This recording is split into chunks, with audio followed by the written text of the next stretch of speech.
మీరు పని చేయబోతున్నారు.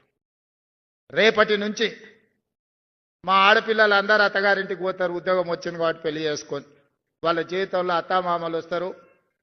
మరి అత్తమామలనే చూసుకోవాలి, తల్లిదండ్రులను చూసుకునే బాధ్యత లేదా అని మీరు అనుకుంటే ఈనాడు తల్లిదండ్రులు కొడుకైనా బిడ్డైనా సమానంగా చూసుకుంటారు.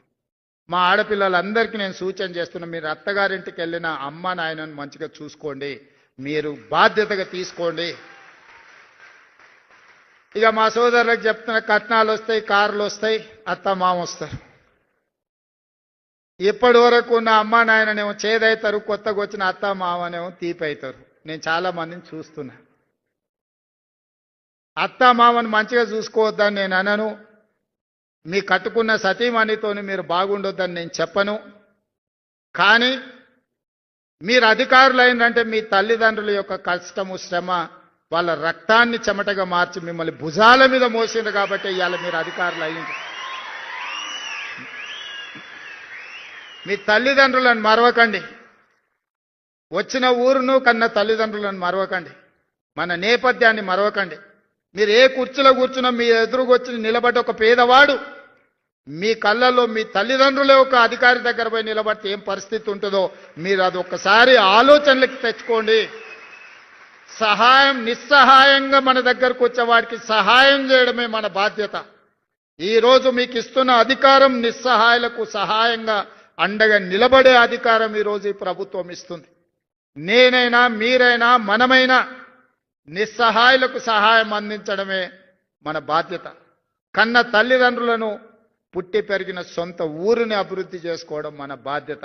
మీరు అంకితమవుతారని నాకు సంపూర్ణమైన విశ్వాసం ఉన్నది. మీ అందరి పట్ల నాకు నమ్మకం ఉన్నది. మీరందరూ పెద్ద ఎత్తున చప్పట్లు కొట్టి నాకు మాట ఇవ్వాల్సిందిగా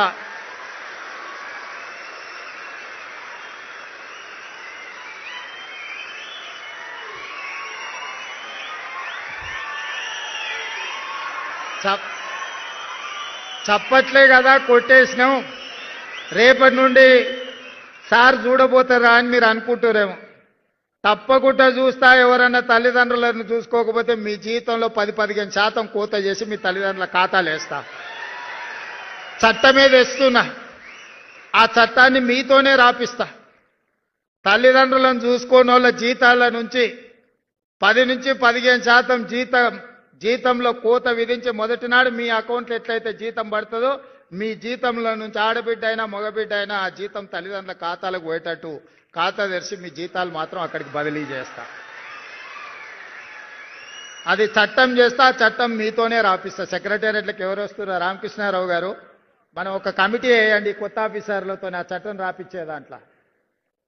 మళ్ళీ వాళ్ళు మాకేం తెలియదు అందులో ఏముందో అంటారు. కాబట్టి ఇందులో నుంచి సెక్రటేరియట్కి వచ్చే ఆఫీసర్స్ ఎవరైతే ఉన్నారో వాళ్ళతోనే ఒక గ్రూప్ ఆఫ్ ఆఫీసర్స్తో ఒక కమిటీ వేసి బేసిక్ డాక్యుమెంట్ వాళ్ళతోనే తయారు చేయించండి. అప్పుడు మేం చేసిన చట్టం ఖచ్చితంగా అమలు జరుగుతుందని వాళ్ళకి నమ్మకం వస్తుంది.